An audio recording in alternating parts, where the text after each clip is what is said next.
प्रभु के नाम की महिमा हो।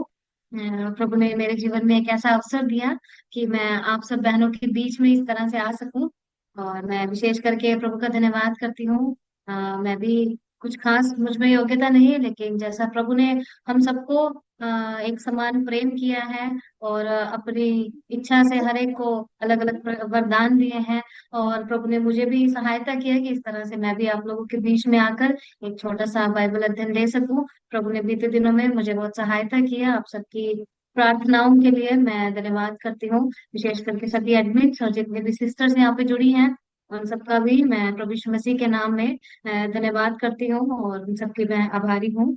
आइए हम आज के मनन को जब शुरू करते हैं, बाइबल अध्ययन विधि, ये एक बहुत ही बड़ा और एक बहुत विस्तृत विषय है। और इसमें बहुत सी बातें हैं सीखने लायक। शायद हो सकता है जब हम स्टडी करते हैं बहुत सी बातें हमें समझ में नहीं आएंगी, बहुत सारी चीजें हमारे लिए नहीं होंगी। तो आप किसी भी बहन को ऐसे घबराने की जरूरत नहीं है। हम सब लोग मिलके सीख रहे हैं, इसलिए आप कम्युनिकेट कर सकते हैं, बातचीत कर सकते हैं, किसी भी एडमिन सिस्टर से कांटेक्ट कर सकते हैं जब भी अगर आपको कुछ भी समझ में नहीं आता है। और क्लास के बाद भी कुछ चीजें रहेंगी, जैसे कि हम जो चीजें सीख रहे हैं उससे रिलेटेड हम इसका एक परीक्षा भी रखने की इच्छा है। अगर प्रभु ने सहायता किया तो आने वाले दिनों में जब हम इस अध्ययन में से सीखेंगे, तो सीखने के बाद हम कितना उसमें से सीख पाए हैं, इस चीज को भी हम खुद जांच करेंगे। तो उसके लिए भी एक परीक्षा का स्तर रहेगा। और उसके बाद हम इस तरह से धीरे धीरे जैसे जैसे हम हफ्ते बाय हफ्ते सीखते जाएंगे, तो एक मंथ के अंत में हम एक एग्जाम को कंडक्ट करेंगे जिसके अंदर हम इस बात को जानेंगे कि हम इस विषय पर कितना अधिक सीख पाए हैं। और यदि आपको व्यक्तिगत रीति से कुछ भी सवाल रहेगा, तो क्लास के बाद या फिर आप व्यक्तिगत रीति से भी बाद में या पूछ सकते हैं और एक दूसरे से शेयर कर सकते हैं। तो आइए हम आज के मनन को शुरू करेंगे। मैं स्क्रीन शेयर करती हूँ सिस्टर, अगर आपको विजिबल है तो आप मुझे बताइए।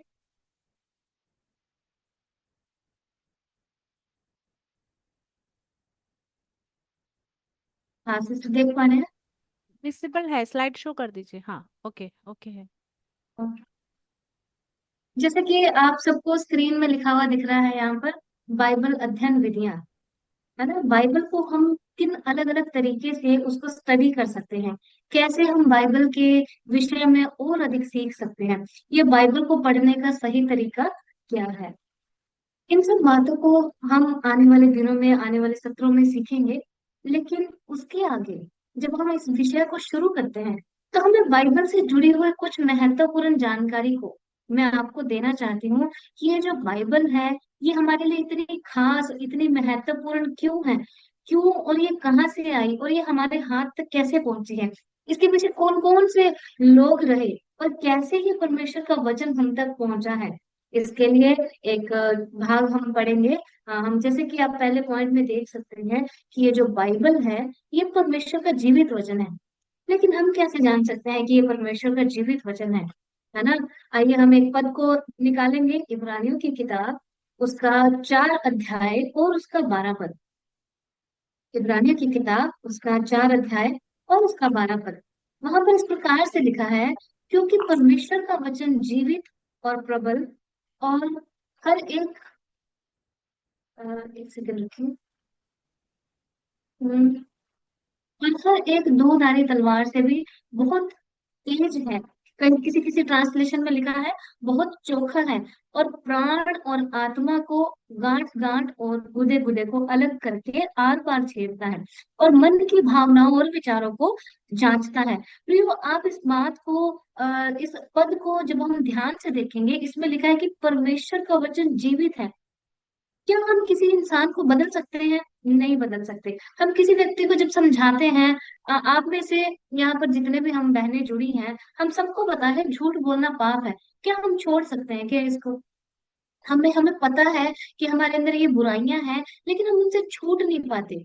क्या कारण है हम छूट नहीं पाते? पाप हमारी देह के अंदर बसा है। लेकिन जो परमेश्वर का जो वचन है, ये जीवित है। ये क्या करेगा? हमारे अंदरूनी सफाई करता है। जैसे कि जब हम साबुन से नहाते हैं, तो हमारे शरीर की सफाई होती है ना। और अगर हम परमेश्वर के वचन को जब पढ़ते हैं, तो हमारी आत्मा के अंदर जो गंदगी, जो बुराई और जो पाप है, तो वो धीरे धीरे हम उन सब पाप और बुराइयों से छूटते जाते हैं। इसीलिए परमेश्वर के वचन को क्या कहा जाता है कि परमेश्वर का वचन जीवित है। जैसे कि इब्रानियों 4 का पहला पंक्ति में देखिए कि क्योंकि परमेश्वर का वचन जीवित, परमेश्वर के वचन में इतनी सामर्थ है कि जब प्रभु यीशु मसीह ने अंधे व्यक्ति को कहा कि जाकर शिलो में धो ले, तो उस अंधे को आंखें मिली, है ना। और जब मंदिर के बाहर भी जो अंधा भर्तिमाई था, और जब उसको भी प्रभु ने चंगाई दी, वो भी क्या हो गया, चंगा हो गया। तो प्रभु के वचन जीवित है और उसमें सामर्थ है। प्रभु ने जब दुष्ट आत्माओं को आज्ञा दिया, तो दुष्ट आत्माएं भी प्रभु की आज्ञा को सुनकर निकल गई। तो ये किसी मनुष्य का साधारण बोल या साधारण शब्द नहीं है, लेकिन ये क्या है, परमेश्वर का जीवित वचन है, जो कि कार्य करता है, जो कि बुराई को निकाल देता है और अंदर हमारे अंदरूनी सफाई करता है। और दूसरी बात यहाँ पर जैसे हम पढ़ते हैं कि ये हमारी आत्मा को आर पार छेदता है, हमारे पापों का एहसास हमको कराता है कि हम गलत हैं, हम परमेश्वर की दृष्टि में पापी हैं, है ना। सब लोग क्या देखेंगे, बाहर का रूप देखेंगे, लेकिन हमारा जो परमेश्वर है वो हमारा क्या देखता है, वो हमारे मन को देखता है, हमारे मन की परिस्थिति को देखता है। परमेश्वर बाहर के रूप को नहीं देखता। बाहर से हम सब एक जैसे दिखते होंगे, शायद सुंदर दिखते होंगे, है ना, लेकिन परमेश्वर हमारे हृदय को जांचता है, हमारे हृदय को पवित्र करना चाहता है। इसलिए जो परमेश्वर का वचन है जीवित है, ये हमारे अंदर की आत्मा का सफाई करता है, अंदर की आत्मा को हील करता है, उसको पवित्रता की ओर लेकर चलता है कि वो परमेश्वर के लायक एक मनुष्य बन जाए। और भी बहुत सारे उदाहरणों के द्वारा हम समझ सकते हैं। जैसे कि हम उत्पत्ति की किताब में जब हम जाते हैं, उत्पत्ति की किताब में जब हम उसका पहला दूसरा और 3 अध्याय तक पढ़ते हैं, तो वहां पर मनुष्य की उत्पत्ति के बारे में देखते हैं, किस तरह से परमेश्वर ने आकाश और पृथ्वी की रचना की। परमेश्वर ने केवल मुख से कहा, तो परमेश्वर के शब्दों में सामर्थ है, परमेश्वर के शब्दों में सामर्थ है, शक्ति है, और वो जीवित है। इस बात को हम इस पद के द्वारा समझ सकते हैं। आइए हम आगे बढ़ेंगे। दूसरे पॉइंट में लिखा है कि ये परमेश्वर के द्वारा रचित है, ये परमेश्वर ने इसको लिखवाया है। लेकिन कैसे लिखवाया है ना। क्या हम परमेश्वर को देख सकते हैं? नहीं देख सकते। और क्या हम परमेश्वर से बात कर सकते हैं? एक पापी मनुष्य तो परमेश्वर से कैसे बात कर सकता है ना। तो फिर ये कैसे परमेश्वर ने इसको लिखवाया? जब हम दूसरा तिमुथियुस उसका 3 अध्याय और उसका 16 और 17 पद जब हम पढ़ेंगे, तो उसमें लिखा है कि संपूर्ण पवित्र शास्त्र परमेश्वर की प्रेरणा से रचा गया है और उपदेश और समझाने और सुधारने और धार्मिकता की शिक्षा के लिए लाभदायक है। तो प्रियो, यहाँ पर हम 2 पदों को देखते हैं, 16 और 17 में लिखा, ताकि परमेश्वर का जन सिद्ध बने, परमेश्वर का जन सिद्ध बन जाए, इसके लिए ये सारा जो वचन है, ये संपूर्ण पवित्र शास्त्र है, ये हमको दिया गया है, ताकि परमेश्वर के सामने हम जाने के लिए एक सिद्ध मनुष्य के रूप में हम प्रभु के सामने उपस्थित किया जाए। तो यहाँ पर हम साफ रीति से देख सकते हैं कि ये जो पूरा का पूरा पवित्र शास्त्र है, किसी मनुष्य के द्वारा नहीं लिखा गया। और दूसरी एक बात मैं आपको बताना चाहती हूँ, ये जो बाइबल है, जब हम इसके आगे के विषयों में अध्ययन करते जाएंगे, तब हमें पता चलेगा कि कैसे जो इसको लिखने वाले अलग अलग प्रभु के दास थे, वो अलग अलग जाति, अलग अलग मजहब से थे, अलग अलग भाषा बोलने वाले थे, अलग अलग समयों में वो पैदा हुए। ऐसी परिस्थिति में होने के बाद भी वो जब प्रभु के वचन ने, प्रभु की आत्मा ने जब उनको उभारा, या परमेश्वर ने जब उन पर इन बातों को प्रकट किया और वो उनसे वो सब बातों को लिखवाया, तो इस तरह से परमेश्वर के वचन को लिखा गया। और ये परमेश्वर द्वारा रचित होने के कारण इसमें कुछ भी गलतियां नहीं है, और इसी कारण ये जीवित है। और आज भी जो लोग प्रभु का वचन सुनते हैं, उनके हृदयों में परमेश्वर का वचन कार्य करता है। आइए हम आगे बढ़ेंगे। जैसे कि आप अब तीसरा पॉइंट देख रहे होंगे यहाँ पर, कि वो जो हमारी दोनों आयतें थी, मैं आप सबसे अनुरोध करूंगी कि जो लोग भी इस अध्ययन के बारे में ज्यादा सीखना चाहते हैं, कि इन दोनों आयतों को जरूर याद करें। मैं आपके लिए वो स्लाइड पीछे फिर से दिखा देती हूँ। ये जो इसमें पद था, इब्रानियों 4 का 12 और दूसरा तिमुथियुस 3 का 16 और 17, ये 2 पद आपके लिए होमवर्क रहेगा। कि हमें इन दोनों वचनों को अच्छे से याद करना है। और जब हम नेक्स्ट क्लास में आएंगे तो मैं आशा करती हूँ कि हम इन सब दोनों वचनों को याद करके आएंगे, क्योंकि ये वचन केवल याद करने से ये नहीं है कि ये सिर्फ एक क्लास है और ये होमवर्क है और हम इसको कर रहे हैं, लेकिन नहीं। लेकिन इसके बारे में ये जो बाइबल हमारे हाथ में परमेश्वर ने दिया है, कि इसको हम कैसे समझ सकते हैं, कैसे इसकी गहराई को जान सकते हैं, और कैसे परमेश्वर का इतनी महान योजना इस वचन के पीछे थी, इस बात की गंभीरता को भी हम व्यक्तिगत रीति से समझ सकते हैं। आइए हम आगे बढ़ेंगे। जब हम देखते हैं इसके विषयों में एकता, अब आप सोचेंगे कि इसके विषय में एकता कैसे हो सकती है ना। जैसे मान लीजिए, अगर यहाँ पर सभी बहनें हैं, मैं आपको एक विषय देती हूँ, चलो आप मान लीजिए इस पृथ्वी पर या फिर पेड़ पर या फिर फूल पर कुछ एक 10 लाइनें या 5 लाइनें आप लिखिए। तो सब बहनें क्या लिखेंगी? शायद कोई लिखेगा फूल सुंदर है, फूल बगीचे में खिलता है ना। हमें सब बच्चों को फूल, या सब बच्चों को बड़ों को सबको फूल पसंद है। लेकिन अगर 10 से 15 लोग किसी भी एक विषय पर लिखेंगे, तो उन सबकी क्या बातें या उन सबके विचार क्या मेल खाएंगे? सोचने की बात है। नहीं। लेकिन जब हम बाइबल के विषय में देखते हैं, यहाँ पर लिखा है कि बाइबल की अनोखी विशेषता यह है कि इसकी जो 66 किताबें हैं, बाइबल में 66 किताबें हैं, 40 अलग अलग लेखकों के द्वारा 1600 साल के अंदर इसको लिखा गया।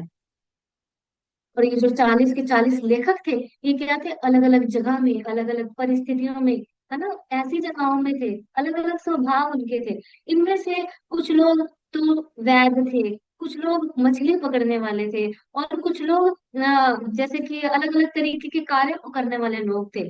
लेकिन इन सब परिस्थितियों के बावजूद भी जब उन सब लोगों ने बाइबल के भाग को लिखा, वो कुछ लोग तो ऐसे थे कि जिनको पढ़ना लिखना भी नहीं आता, और कुछ लोग ऐसे वो प्रेरित होकर प्रभु की ओर से लिखे हैं कि वो अपनी समझ से अगर कुछ भी लिखते तो जरूर उनकी बातें ऐसे मेल नहीं खाती। अब 40 लोग जो अलग अलग स्थानों में हैं, अलग अलग परिस्थिति में हैं, और कैसे वो सेम बात को लिख सकते हैं, है ना? कैसे वो एक ही बात को एक जैसा लिख सकते हैं? जैसे कि पुराने नियम की कुछ आयतों को हम नए नियम में देखते हैं। जब एक उदाहरण मैं आपको देना चाहूंगी, आप सबको याद होगा प्रभु यीशु मसीह की परीक्षा के बारे में। जब शैतान ने प्रभु यीशु मसीह की परीक्षा की, तो शैतान ने प्रभु यीशु मसीह की परीक्षा के वक्त उसको कहा कि आप इन पत्थरों से कहिए कि ये रोटियां बन जाए। तो प्रभु यीशु मसीह ने व्यवस्था विवरण की किताब से उनको, शैतान को उत्तर दिया कि मनुष्य केवल रोटी ही से नहीं, वरन परमेश्वर के हर एक वचन से जीवित रहता है। अगर प्रभु यीशु मसीह की उस वक्त की अवस्था को हम देखें, तो जो प्रभु यीशु मसीह की अवस्था है, उस समय वो भूखे थे। 40 दिन का उन्होंने उपवास किया था। और 40 दिन के उपवास के बाद आप सोचिए कि हम 40 घंटे के 4 घंटे भी अगर हमको लेट खाना मिले, हमारी परिस्थिति कैसी होगी। लेकिन जब शैतान उनको परखने के लिए आया, तो प्रभु यीशु मसीह ने कहाँ से उत्तर दिया? नए नियम से नहीं दिया, पुराने नियम से दिया। तो इस तरह से न केवल एक, बहुत सारे ऐसे उदाहरण हैं। अभी ये बहुत विस्तृत विषय हो जाएगा, इसलिए इन सब चीजों को यहाँ पर मेंशन नहीं किया गया है। लेकिन उदाहरण के लिए मैं आपको बताना चाहती हूँ, ऐसी बहुत सी पंक्तियां, ऐसे बहुत से बाइबल की आयतें आपको मिल जाएंगे जो पुराने नियम में भी है, और नए नियम में भी उनको हम पूरा होते हुए देखते हैं। तो बाइबल के अंदर जो मुख्य बात यह है कि इसके विषय में एकता है। उत्पत्ति से लेकर प्रकाशित वाक्य तक कोई भी बात किसी को काटती नहीं है। मैं आशा करती हूँ आप तक समझ पाए होंगे जो कुछ भी मैं बताई हूँ। हम आगे चलते हैं। जब हम आगे देखते हैं इसकी भविष्यवाणियां, पुराने नियम में भविष्यवाणियों का पूर्ण होना, है ना, बहुत सी भविष्यवाणियां हम देखते हैं। जैसे कि उदाहरण के तौर पे अगर मैं आपको बताऊं, तो यीशु मसीह के संबंध में, जैसे कि यीशु मसीह के जन्म के बारे में, उनकी मृत्यु और उनके पुनरुत्थान के बारे में, यदि हम यशायाह की किताब को देखें, तो वहां पर कितनी सारी ऐसे बातें प्रभु यीशु मसीह के संबंध में पहले से ही लिखी हुई हैं। और भजन संहिता में भी कितने सारे मसीही भजन, है ना, यानी कि मसीही आई भजन ऐसे करके उनको बोला जाता है। कितने सारे भजन संहिता में प्रभु यीशु मसीह के बारे में पहले से ही मेंशन है, पहले से ही लिखा गया है। तो ये सब कुछ कैसे संभव है? ये सब कुछ कि प्रभु यीशु मसीह का जन्म किस प्रकार से एक कुमारी के द्वारा होगा, है ना, तो और कैसे उनका जन्म होगा, और कैसे उनकी मृत्यु होगी, वो कैसे इस संसार का उद्धार करने के लिए इस पृथ्वी पर आएंगे, किस तरीके का भयानक मृत्यु वो सहेंगे, और फिर तीसरे दिन वो मुर्दा में से जी उठेंगे। इन सब बातों का पूरा होना हम नए नियम में देखते हैं। जबकि भविष्यवाणी कब हुई थी? कितने हजारों साल पहले, पुराने नियम में। और उसका पूरा होना हम कहाँ पर देखते हैं? मत्ती, मरकुस, लूका, यूहन्ना, इन चारों गोस्पल के अंदर, चारों सुसमाचारों के अंदर हम इन सब बातों को पूरा होते हुए देखते हैं। बाइबल के अंदर अगर हमसे कोई पूछे कितनी भविष्यवाणियां हैं, बाइबल के अंदर लगभग 2500 भविष्यवाणियां हैं, जिसमें से लगभग 2000 क्या है, पूरी हो चुकी हैं। लेकिन 500 भविष्यवाणी अभी भी बाकी है। ये एक अनुमान है, एक अनुमान के अनुसार ये बताया गया है। और इसके अंदर जो बाकी की भविष्यवाणी है, जैसे कि अभी प्रकाशित वाक्य की किताब में हम देखते हैं कि इस संसार का अंत कैसे होगा। मत्ती रचित सुसमाचार उसका 24 अध्याय में भी हम अंत के समय की बातों को देखते हैं कि किस तरह से इस पृथ्वी का अंत होगा, और अंत समय में क्या क्या घटनाएं होंगी, कैसे जो शैतान है वो, इन सब बातों को उसमें उल्लेख किया गया है ना। तो ये सब भविष्य की होने वाली बातें हैं। अरे कैसे परमेश्वर इन लोगों का, धर्मी लोगों का न्याय करेगा, और जो अधर्मी लोग हैं उनका क्या होगा, है ना। तो ये सब बातें हम कहाँ पर देखते हैं? ये सब भविष्यवाणियों का पूर्ण होना, इस पॉइंट के अंदर हम इन सब बातों को देखते हैं कि कैसे प्रभु यीशु मसीह का जन्म हुआ, उनका मृत्यु, उनका पुनरुत्थान, और ऐसी बहुत सी भविष्यवाणी पूरी हो चुकी हैं। लेकिन अंत के समय की भविष्यवाणियां अभी भी बाकी हैं। तो जब प्रभु का समय आएगा, जरूर वो भविष्यवाणियां भी पूर्ण होगी। तो इस बात से भी हम जानते हैं कि परमेश्वर का वचन सच्चा है, जीवित है, और उसके अंदर एकता है ना, शुरू से लेकर आखिर तक। और भविष्यवाणी का पूर्ण होना भी इस बात का पक्का प्रमाण है कि जो ये जो वचन है, ये जीवित वचन है। और पांचवी एक पॉइंट इसमें लिखा है कि इसमें कोई भी त्रुटि नहीं है, इसमें कोई गलती नहीं है ना। जब हम कुछ काम करते हैं उसमें कुछ ना कुछ कमी, कुछ ना कुछ गलती रह जाती है। लेकिन यहाँ पर क्या लिखा है? इसमें कोई भी त्रुटि नहीं है। माफ कीजिए। अ, हाँ। तो हम यहाँ पर देखते हैं कि उसमें कुछ भी त्रुटि नहीं है। जैसे कि अगर हम कुछ काम करेंगे उसमें गलती रह जाती है, कोई बच्चा जब कुछ गलती करता है, उससे भी हम क्या करते हैं, उसको सही करने का कोशिश करते हैं। इसमें त्रुटि ना होने की सबसे बड़ी जो बात ये है कि संपूर्ण पवित्र शास्त्र परमेश्वर की प्रेरणा से रचा गया है, इसको किसी मनुष्य ने नहीं लिखा। ये बात जरूर है कि परमेश्वर ने अपने दासों को पवित्र आत्मा के द्वारा उभारे जाकर इन वचनों को लिखवाया, और उनको प्रेरित किया कि वो ऐसा लिखें, और इन लेखों को लिखकर एक जगह इकट्ठा करें। इस तरीके से प्रभु के वचन को इकट्ठा किया गया, और इस तरीके से हमारे बाइबल का लिखना उसका पूर्ण हुआ। जैसे कि अभी हम देख रहे थे विषय में एकता, इस पॉइंट में कि बाइबल को 1600 साल के अंदर लिखकर पूरा किया गया है। हम आगे बढ़ेंगे। जब हम देखते हैं इसके अंदर जो बाइबल है, सबसे पहले इसको बाइबल नाम किसने दिया, है ना। बाइबल को बाइबल नाम कैसे आया?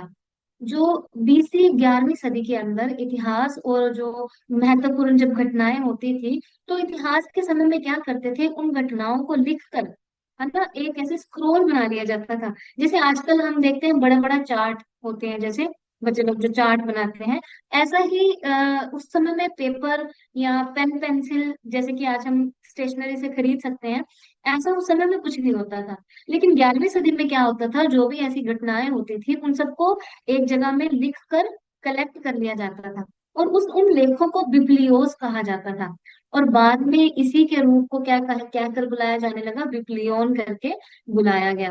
लेकिन जब उसके बाद उसकी अगली सदी आई, यानी कि दूसरी सदी में, रोमी और मसीही लोगों ने क्या किया, पुराना नियम और नए नियम को मिलाकर इसको बिब्लिया नाम दिया, जिसका मतलब है कि किताबें। यानी कि बहुत सारी बुक्स को जब हम एक जगह में इकट्ठा करके रख देंगे, तो उसको हम क्या कहेंगे, बिब्लिया करके ऐसे बोलने लगे। क्योंकि हम देखते हैं बाइबल के अंदर कोई एक किताब नहीं है। बाइबल बाहर से एक है, लेकिन उसके अंदर 66 किताबों का संग्रह है। तो मतलब एक किताब के अंदर बहुत सारी किताबें हैं, इसलिए उसको बिब्लिया करके बुलाया जाने लगा। और फिर उसके बाद जब ये किताबें, जैसे थोड़ा और समय बीतता गया, और उसके बाद क्या हुआ कि जैसे थोड़ा और समय में परिवर्तन हुआ, और पुस्तकों के लिए, फिर इन शब्दों के लिए इसी के जैसा ही एक और शब्द था, जिसको बाद में टा बिब्लिया करके बताया जाने लगा। तो ऐसे हम देखते हैं कि सबसे पहले बिब्लियोस कहा, फिर उसको बिब्लिया नाम दिया गया, और थोड़े समय बाद उसको टा बिब्लिया करके हम देखते हैं। लेकिन एडी 150 के अंदर एक जो व्यक्ति थे जिनका नाम था क्लोमेंट, उन्होंने बिब्लिया यानी कि इस किताब को पहली बार बाइबल शब्द का इस्तेमाल उन्होंने किया, और तब से लेकर आज तक इसको हम बाइबल के नाम से जानते हैं। मैं आशा करती हूँ कि आप इन सब बातों को समझ पाए होंगे कि हमारे पास कैसे ये बिब्लियोस से कैसे इसका नाम बिब्लिया बना, और फिर बाद में इसको टा बिब्लिया करके बुलाया जाने लगा, और अंत में एडी 150 के अंदर इसको बाइबल नाम दिया गया। अब हम देखते हैं कि बाइबल का पहला अनुवाद कैसे हुआ, कैसे किस तरह से बाइबल को ट्रांसलेट किया गया। बाइबल के बारे में हम देखते हैं कि जो बाइबल का पहला अनुवाद है, बीसी 285 से लेकर 246 के बीच टोलमी द्वितीय के द्वारा 70 इब्रानी विद्वानों के द्वारा ग्रीक भाषा में किया गया। है ना, ग्रीक भाषा को अगर हम हिंदी में कहें तो यूनानी भाषा के अंदर उसको ट्रांसलेट किया गया। तो सबसे पहले ये जो वचन है इसका अनुवाद कब हुआ, 285 से लेके 246 के बीच में। तो इन सब बातों को यदि हम अपने ध्यान के लिए अगर हम याद करके रखेंगे तो ये बहुत अच्छी बात है। और उसके बाद जब थोड़ा और समय बीता, तो ऑक्सफोर्ड यूनिवर्सिटी में जब ये आप पहला पिक्चर पिक्चर के अंदर जब आप ये पहला फोटो देख रहे हैं, यहाँ पर एक व्यक्ति का नाम लिखा है जॉन वीक्लीफ।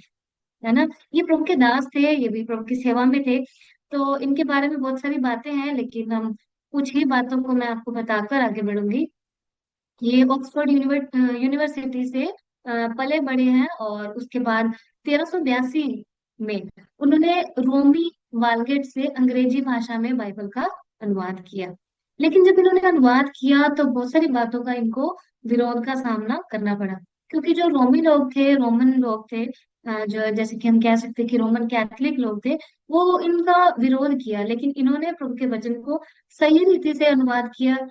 लेकिन उनके साथ इस अनुवाद की वजह से जब इनकी मृत्यु हो गई, मृत्यु के पश्चात इनकी जो शरीर की जो हड्डियां होती हैं, जैसे कि मान लो डेड बॉडी का जो कंकाल होता है, या फिर उसके डेड बॉडी का जो बचा हुआ शरीर होता है, उसको जलाकर उनको खत्म कर दिया कि इस व्यक्ति का कुछ भी जानकारी ना रहे।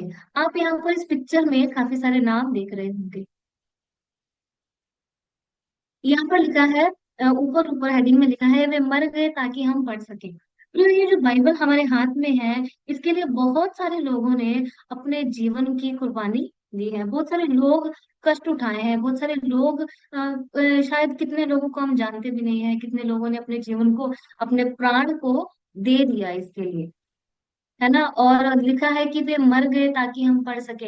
यहाँ पर चार लोगों के नाम लिखे हैं। ये चारों व्यक्तियों के साथ क्या हुआ, है ना, तीन लोगों के साथ तो जैसे कि ये जो दूसरे नंबर पर है, इन लोगों ने जब भाषा का, जब इन्होंने भाषांतर किया, यानी कि ट्रांसलेशन का काम को किया, इनको सूली पर टांग कर उनको जला दिया, जिंदा जला दिया। तो प्रियो, अगर हम सोचते हैं कि ये बाइबल हमारे हाथ में ऐसे ही आ गया है, या इसका ट्रांसलेशन ऐसे ही हो गया है, या हमारे हाथ में, हम इसको कितना वैल्यू देते हैं। हम केवल संडे के संडे उठाते हैं कुछ लोग, लेकिन इस बात को हम समझें, इस बात को हम गंभीरता से लें कि कैसे इन प्रभु के दासों ने अपने शरीर का, अपने जान का कुर्बानी देकर, है ना, एक जीवित व्यक्ति को आग में जलाना, सोचे कितनी भयानक बात। जो बहनें, मैं आशा करती हूँ यहाँ पर जुड़ी हुई सब बहनें हैं, हम सब शायद किचन में काम करते होंगे, और जब किचन में काम करते हैं अगर हमारा थोड़ा सा भी हाथ जल जाता है, हम क्या करते हैं, भागते हैं जल्द। और सोच के देखिए, अगर पूरा बॉडी में आग लग जाए तो कैसा लगेगा। लेकिन इन सब प्रभु के दासों ने अपने जीवन को प्रभु के लिए दे दिया। उनको वो आग और ये सब बातें उनको कुछ नहीं लगी, क्यों? क्योंकि वो परमेश्वर के प्रेम की ओर देख रहे थे, वो प्रभु की ओर देख रहे थे। जैसे कि यहाँ पर दूसरा नाम लिखा है जैन हस। ये भी प्रभु के दास थे, जो लगभग 1372 से 1415 तक उन्होंने अपने जीवन काल को जिया। लेकिन ट्रांसलेशन की वजह से उनको भी सूली पर जिंदा जला दिया गया। तीसरा एक और व्यक्ति है जो आप तीसरी पिक्चर देख रहे हैं, वहां पर लिखा है जिरोमी ऑफ पराग, है ना। ये इन्होंने भी क्या किया, लगभग 1379 से लेकर 1416 के बीच परमेश्वर और पवित्र शास्त्र के सार के साथ खड़े होने के कारण, है ना, प्रभु के वचन के लिए खड़े रहे, अंत तक खड़े रहे।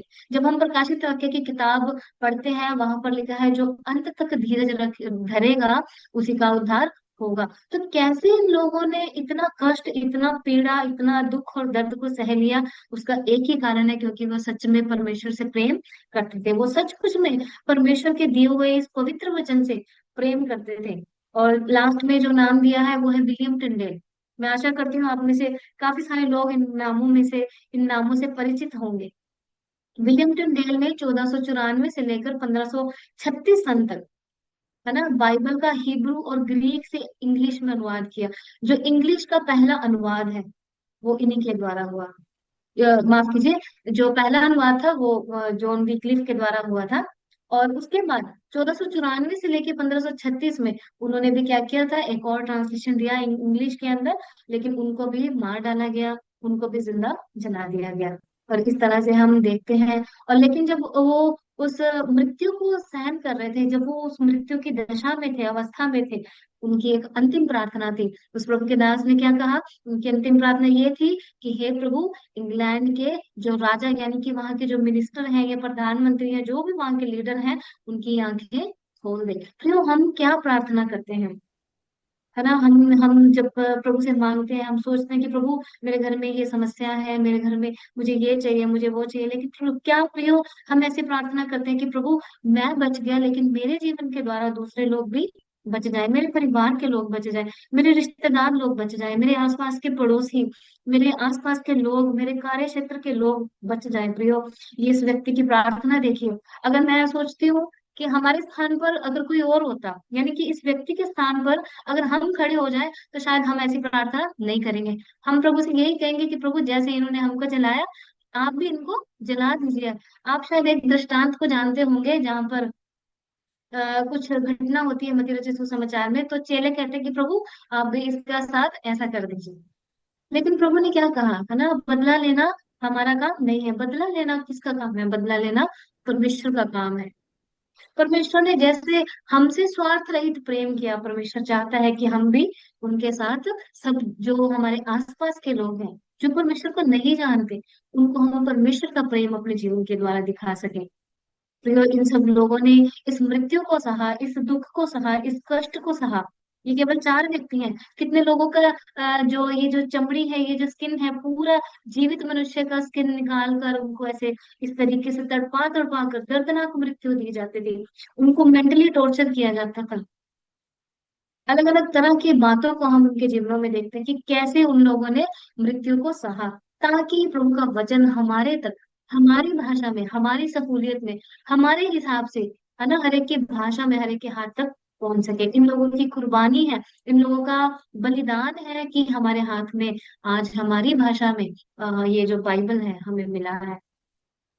ये सब बातें मैं आशा करती हूँ आप समझ पाए हैं कि किस तरह से प्रभु के वचन को उन लोगों ने अपने जीवन में इतना अधिक महत्व दिया कि उसके लिए अपने प्राण को भी कुछ भी मूल्य उसका नहीं समझा। अब जब हम बाइबल के बारे में और बातों को देखते हैं, तो हम देखते हैं कि बाइबल के अंदर अध्याय है, आयतें हैं, है ना। हम समझते हैं कि इसका ये वाला पद निकालेंगे तो कितना आसानी से हो जाता है कि हम जैसे कि इब्रानियों 4 का 12, हमें पता है, इब्रानियों की किताब निकालेंगे, उसका 4 अध्याय निकालेंगे और उसका 12 पद खोलेंगे, तो हम आसानी से उस आयत तक, उस भाग तक पहुंच जाएंगे। लेकिन फिर जब बाइबल को लिखा गया था, जब बाइबल हमारे हाथों में, हमारे तक, हमारी भाषा में नहीं आई थी, उस समय पर जब बाइबल का जो पुराना जो हम कहते हैं मनुस्क्रिप्ट, अगर हम उसका देखें, तो उसके अंदर पदों का और इन सब चीजों का विभाजन जैसे आज हम देखते हैं ऐसा नहीं था। लेकिन इसको सबसे पहले जॉन आइजैक नाथान ने तैयार किया था। वो भी एक प्रभु के दास थे, उनका नाम था रब्बी आइजैक नाथान। उन्होंने इसको तैयार किया कौन से सन में, 1448 में, 1448 सन में उन्होंने इसको तैयार किया। और उसके बाद जैसे थोड़ा और समय बीता, तो रॉबर्ट स्टीफन ने 1555 ईस्वी में उन्होंने अध्याय और पदों को मिलाकर क्या किया, बाइबल को छापा और इसको वर्तमान स्वरूप दिया। जैसे कि बाइबल आज हम देखते हैं कि उसके अंदर अध्याय का पार्टीशन है, और अध्याय के अंदर भी आप देखेंगे ऐसे छोटे छोटे पैराग्राफ जैसे हिस्से बने हैं, उसमें आयतें लिखी हैं, है ना। किसी में 1, 20, किसी में 17, 18, ऐसे करके हम आयतों को देखते हैं। तो ये सारा विभाजन पहले नहीं था। पहले अगर किसी पद को निकालना होता था तो सोचिए कितना मुश्किल उनको होता होगा। लेकिन उस समय के लोग प्रभु के वचन से इतना प्रेम करते थे कि उन प्रभु के वचनों को कंठस्थ करके रखते थे। और ये जो यहूदी लोग हैं, है ना, ये क्या करते थे, वो जो उत्पत्ति से लेकर शुरू का 5 किताबें हैं, उत्पत्ति, निर्गमन, लय व्यवस्था, गिनती और व्यवस्था विवरण, इन 5 किताबों को, व्यवस्था की किताबों को लर्न करके याद करके रखते थे। अगर आज हम अपने आप को देखें, हम कितना प्रभु के वचन को याद करते हैं या कितना प्रभु की बातों को दोहराते हैं। अगर हमसे अगर अभी अचानक कोई पूछ ले कि पिछले संडे हम क्या वचन सुन के आए थे या फिर क्या वचन सीख के आए थे, तो हमारा उत्तर क्या होगा? क्या हमको याद है? क्या हम इन बातों को जानते हैं? नहीं, है ना। और फिर जब हम इन सब बातों की और इसलिए हम अपने ध्यान को लगाए कि हमें प्रभु के वचन को महत्व देना है। केवल संडे तक या सिर्फ एक दिन के लिए या फिर कुछ घंटों के लिए हम इसके महत्व को याद रखें, ऐसा नहीं है। लेकिन जीवन के हर एक क्षेत्र में, हर एक बात के अंदर हम प्रभु के वचन को महत्व दें। वचन में भी इस प्रकार से लिखा है कि परमेश्वर ने अपने बड़े नाम से बढ़कर, है ना, इस वचन को अधिक महत्व दिया है। इस वचन का महत्व हमारे जीवन में क्या है, इस बात की गहराई को हम समझे। अब जब हम इसके तीसरे पॉइंट को देखते हैं, वहां पर लिखा है 1560 ईस्वी में जॉन काल्विन की बहन और उनके साथियों ने मिलकर इसको पहली बार इंग्लिश में प्रकाशित किया। कैसे प्रकाशित किया?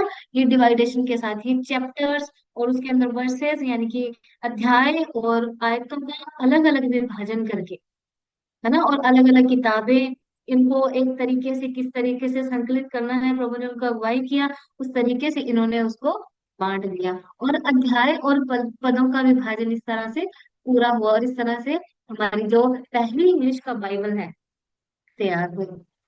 और जैसे कि हम जानते ही हैं कि इसके अंदर बाइबल में कितनी किताबें हैं, 66 किताबें हैं, है ना। पुराना नियम और नए नियम के अंदर इसको विभाजित किया गया। इसके अंदर कुल अध्याय, सॉरी, इसके अंदर कुल 1179 अध्याय हैं। और 3117 वाली पहली, 3117, माफ कीजिए, यहाँ पर एक करेक्शन है, मैं आपको करेक्ट करके आपको नोट्स में मिल जाएगा। तो इस तरह से जो पहला इंग्लिश का बाइबल है हमारे हाथों तक पहुंचा। और फिर जब हम आगे के समय में देखते हैं इसको, इसी तरीके से ये बाइबल का छपना और ये सब चीजें पूर्ण हुई और हमारे हाथ तक ये बाइबल पहुंच गई। जब हम बाइबल के बारे में और भी बातों को देखते हैं, कुछ और महत्वपूर्ण बातें हैं, जैसे कि हम अगर जब ये प्रिंटिंग प्रेस का आविष्कार हुआ, सबसे पहले जिस किताब को और जिन लेखों को छापा गया वो बाइबल ही थी। कितनी अच्छी बात है ना। हम शायद नहीं जानते होंगे, लेकिन प्रिंटिंग प्रेस का जब आविष्कार हुआ तो उसके अंदर जो पहली बार अगर किसी चीज को छपाई के लिए किसी का काम किया गया तो वो क्या थी? बाइबल ही थी, जो हमारे हाथों तक आज पहुंची है।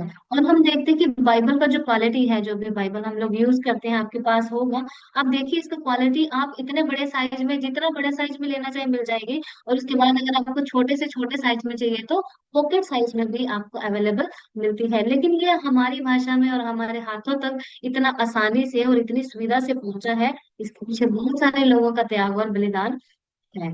और बीसी 1500 से एडी 100 तक, यानी कि कुल कितने साल हो गए? 1600 साल के अंदर इस बाइबल के लेख को लिखकर पूर्ण किया गया।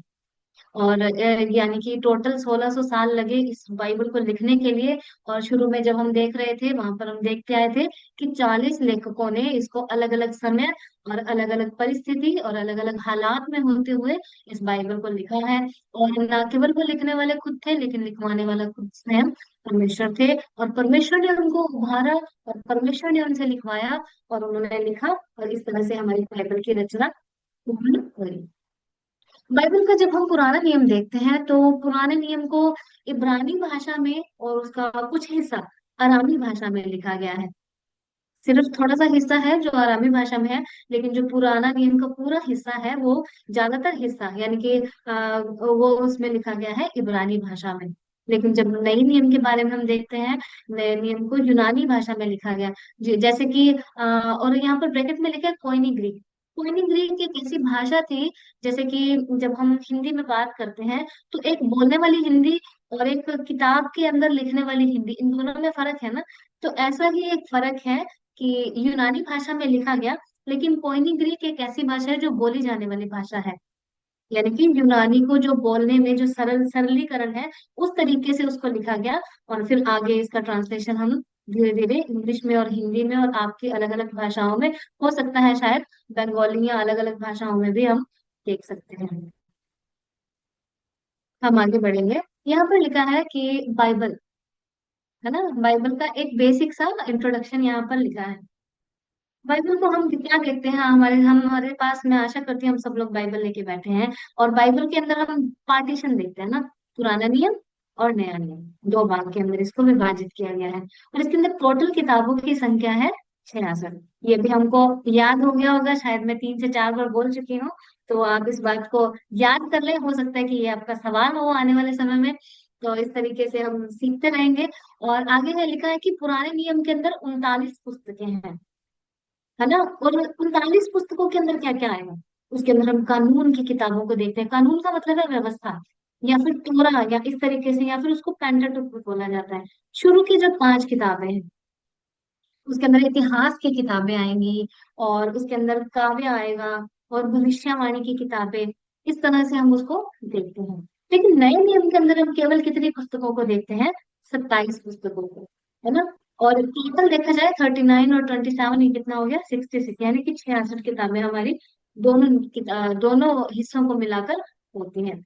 और जो नए नियम के अंदर हम यीशु मसीह के जीवन के बारे में, उनके शिक्षाओं के बारे में, वो कैसे लोगों को उपदेश दिए, जो जो धर्मोपदेश दिए, जो जो जो उन्होंने शिक्षाएं दी, उन सब के बारे में हम देखते हैं। और शुरुआती कलीसिया के इतिहास की किताबों को भी हम नए नियम में देखते हैं, प्रेरितों के काम के बारे में, है ना।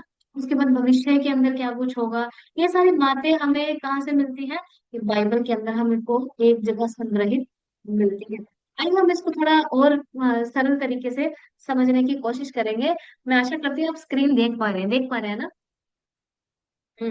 यहाँ पर क्या लिखा है शुरू शुरू में, कानून की किताबें। आप ऐसे मत समझिए कि ये जो संसार वाला कानून है वो नहीं, लेकिन कानून का मतलब क्या है, व्यवस्था, व्यवस्था की किताबें, जिसे यहूदी लोग आज भी मानते हैं, है ना। ऐसी बात नहीं कि हम नहीं मानते। उत्पत्ति से लेके प्रकाशित वाक्य तक सारा का सारा संपूर्ण शास्त्र हमको दिया गया है ना। तो उसमें से हमको उसके हर एक भाग से हमको सीखना है। तो यहाँ पर जब हम कानून की किताबों के बारे में सोचते हैं, व्यवस्था की किताबें, इन शुरू की 5 किताबों को तोरा भी बोलते थे, तोरा और पेंटाटुक, है ना। पेंटाटुक मतलब शुरू के 5 की किताब।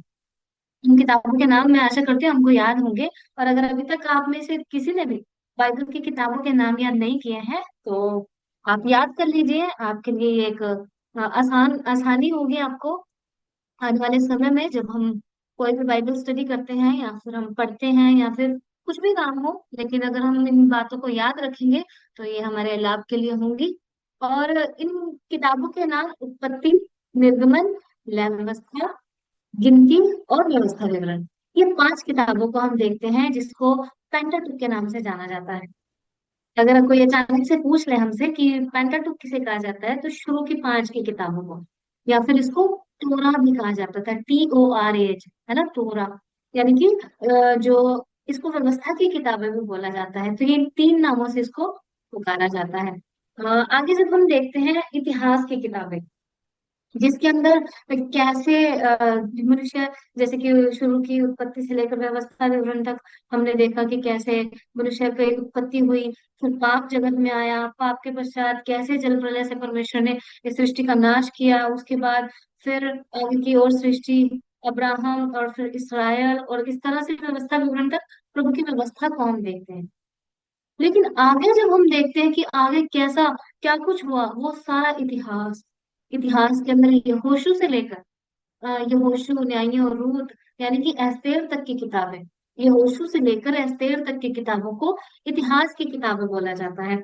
आप एक छोटे क्रम के जैसे आप इसको याद करके रख सकते हैं कि अगर हमसे कोई पूछ रहे कि बाइबल के पुराने नियम का इतिहास, पुराने नियम में क्या कुछ को, कब कौन सा राजा आया, कब कौन सा न्याय आया, कैसे कैसे परमेश्वर के भय में वो चले, कैसे कुछ लोग प्रभु के भय से निकल गए या प्रभु के वचन को त्याग दिया, और कैसे फिर वो गुलामी में जाते हैं और कैसे फिर पश्चाताप करके प्रभु के पास लौट आते हैं, इन सब बातों को, इतिहास के अंदर क्या क्या घटनाएं किस प्रकार से हुई, सारा वर्णन हमें यहोशू से लेकर एस्तेर की किताब तक मिलता है।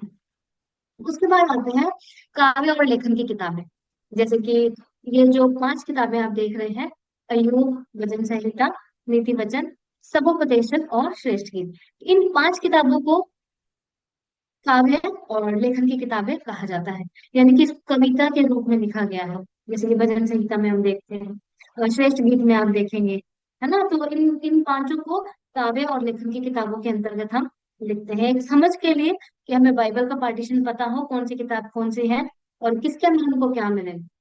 और उसके बाद आती है भविष्यवाणी की किताबें, जिसके अंदर की, जैसे कि मैंने आपको बताया था कि यशायाह के अंदर प्रभु यीशु मसीह के जन्म और मृत्यु की इस तरह की भविष्यवाणियों को हम देखते हैं।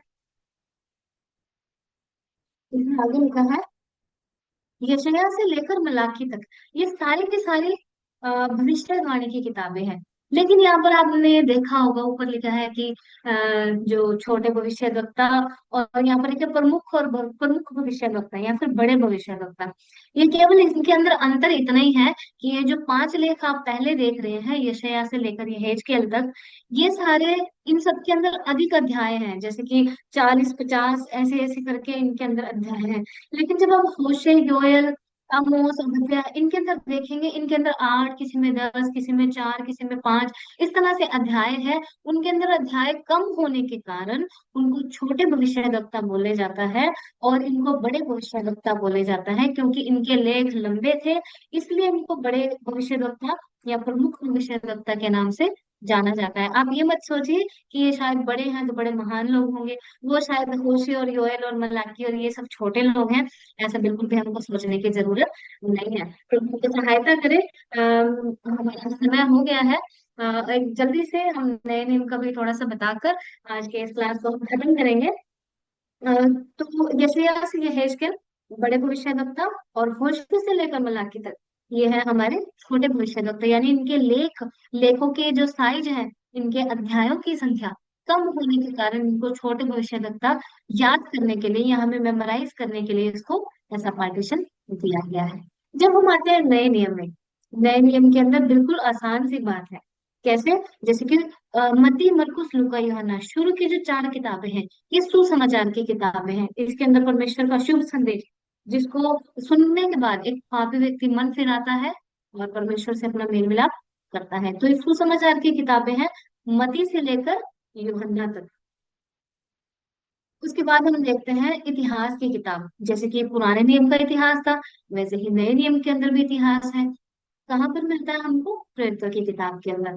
प्रेरितों की किताब को जब हम पढ़ेंगे हमको पता चलेगा कि कैसे कलीसिया का इतिहास, कलीसिया की स्थापना कैसे हुई, कैसे लोगों का विरोध का सामना किया, किन किन परिस्थितियों से होकर वो गुजरे, इन सब बातों का वर्णन हमें प्रेरितों की किताब के अंदर मिलता है। उसके बाद पौलुस के पत्र, यानी कि पौलुस ने कितनी पत्रियां लिखी हैं? 13 पत्रियां लिखी हैं टोटल। आप गिन सकते हैं, रोमियो से लेकर फिलेमोन तक उसने टोटल 13 पत्रियां लिखी हैं, जिसमें से आप जो देख रहे होंगे यहाँ पर कलर का डिफरेंस है ना, पिंक कलर के अंदर जो पत्रियां हैं, ये चारों पत्रियां उसने जेल में से लिखी हैं। इफिसियो, फिलिपियो, कुलिसियो और लास्ट में है फिलेमोन। ये चार पत्रियों को जेल की पत्रियां कहा जाता है। पिंक कलर के अंदर जो भी पत्रियों के नाम लिखे हैं, ये सब जेल की पत्रियां हैं, है ना। जेल में जब पौलुस को कैद किया गया था, बंधुआई के अंदर जब वो था, तो उस कैद में से उसने उन पत्रियों को लिखा। और जो ब्लू कलर में आप पत्रियां देख रहे हैं, पहला, दूसरा तीमुथियुस और तीतुस, इसको हम चरवाहे की पत्रियों के नाम से जानते हैं। तो अगर हमसे कोई पूछ ले कि चरवाहे की पत्रियां कौन सी हैं, है ना, तो पहला, दूसरा तीमुथियुस और तीतुस को चरवाहे की पत्रियों के नाम से जानते हैं। जबकि इफिसियो, फिलिपियो, कुलिसियो और फिलेमोन, इन चार किताबों को हम जेल की पत्रियां के नाम से जानते हैं, क्योंकि उस समय में जब पौलुस इन लेटर्स को लिख रहा था, वो जेल के अंदर, रोम की कैद के अंदर, वो उसको कैद किया गया था और वहीं से उसने इन लेटर्स को लिखा, इसलिए हम इसको जेल की पत्रियों के नाम से जानते हैं। उसके आगे अन्य जो पत्रियां हैं, इब्रानियों से लेकर यहूदा तक, ये भी पत्रियां ही हैं, लेकिन इनका लेखक पौलुस नहीं है। इब्रानियों का लेखक के बारे में कुछ ज्यादा डिटेल हमको नहीं मिलती है, लेकिन उसकी शैली के बारे में अगर हम देखते हैं, उसका लिखने का जो तरीका, जो स्टाइल है, वो सेम पौलुस के पत्रों के जैसा ही है। लेकिन अभी तक इसके लेखक के बारे में कुछ भी हम नहीं कह सकते।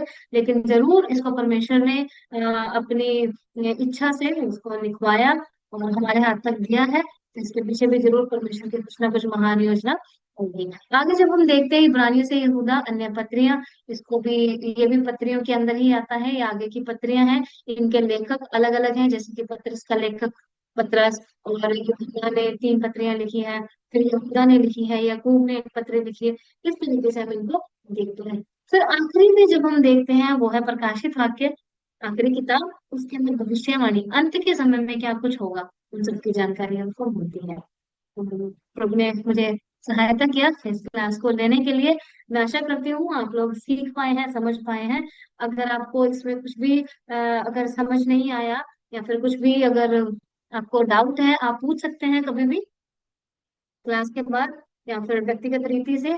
और अगर आपको कुछ समझने में कठिनाई हो रही है, या और भी सरल तरीके से मैं इसको बताऊं, तो आप कृपा करके आप मुझे व्यक्तिगत रीति से, नहीं तो किसी भी एडमिन को आप संपर्क करके आप बता सकते हैं। हम इसको और भी सरल रीति से आपको बताने की कोशिश करेंगे। मुझे ये समय दिया इसके लिए धन्यवाद। आगे भी प्रार्थनाओं में याद रखें कि मैं भी ये क्लासेस ले पाऊं और प्रभु मुझे भी सहायता करें। उनके नाम की महिमा हो, इसलिए के समय के लिए धन्यवाद। धन्यवाद बहन कमल। मैं आशा करती हूँ जितनी भी बहनें जुड़ी उनको बहुत ही महत्वपूर्ण विशेष बात सीखने को आज मिला, और आने वाले हफ्ते में भी हम और भी अधिक सीखेंगे। आप लोग सोच रहे होंगे यहाँ पे टाइटल ये दिया था कि बाइबल अध्ययन विधि, और यहाँ पे तो बाइबल के बारे में बता रहे हैं। हम किसी भी चीज के बारे में सीखने और जानने से पहले वो क्या है, कैसे है, वो जानना जरूरी है। तो आज हमने उसका परिचय सीखा, और प्रभु आने वाले दिनों में उसको किस प्रकार हम इस्तेमाल करना है वो सीखने के लिए बहन कमल को निरंतर आप लोग प्रार्थना में याद रखिएगा।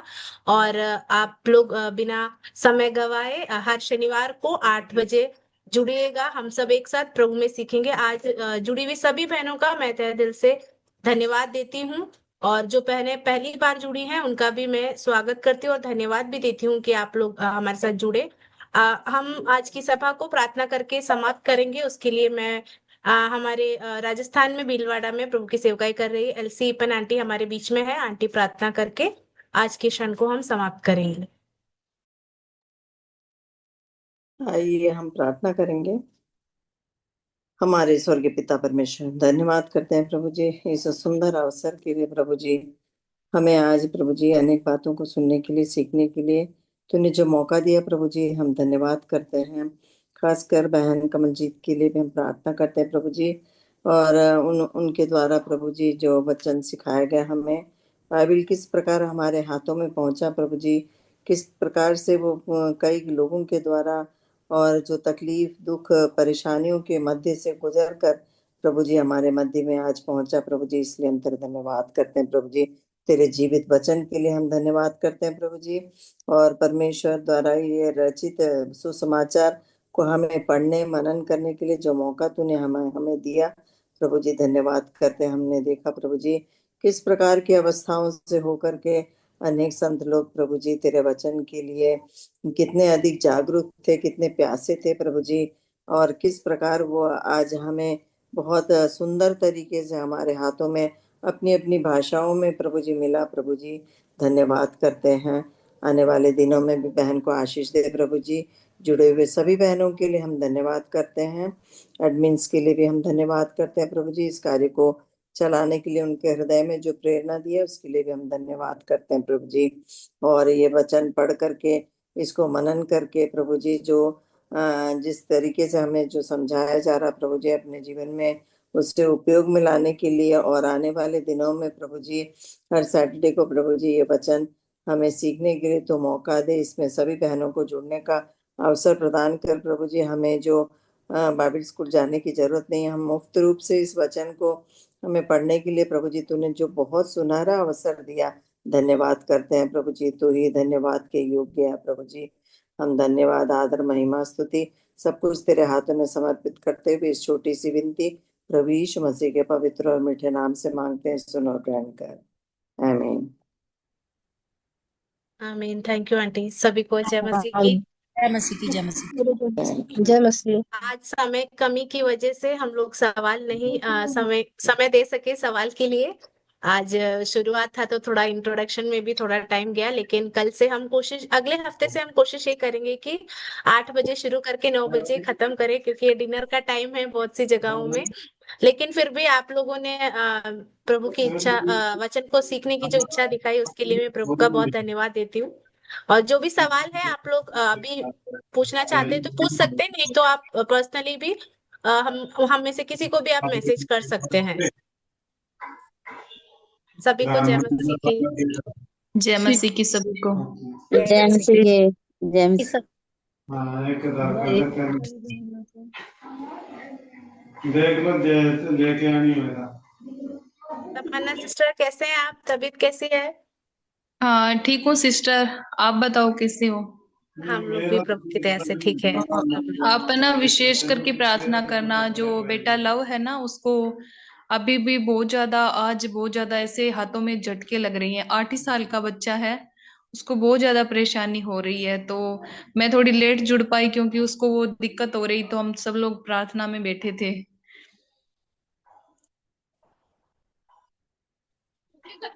जय मसीह सिस्टर। जय मसीह की सिस्टर। जय मसीह की। सभी बहनों को जय अच्छा, मसीह। आपने कमल, आपका बहुत बहुत धन्यवाद, बहुत अच्छा दिया बाइबल स्टडी आज का। प्रभु आपको बहुत आशीष दे और आगे भी इस्तेमाल करें, आपको अच्छा स्वास्थ्य दे। सिस्टर प्रार्थना में याद रखिए। जय मसीह नायसी सिस्टर, जय मसीह की। जय मसीह की देवती सिस्टर।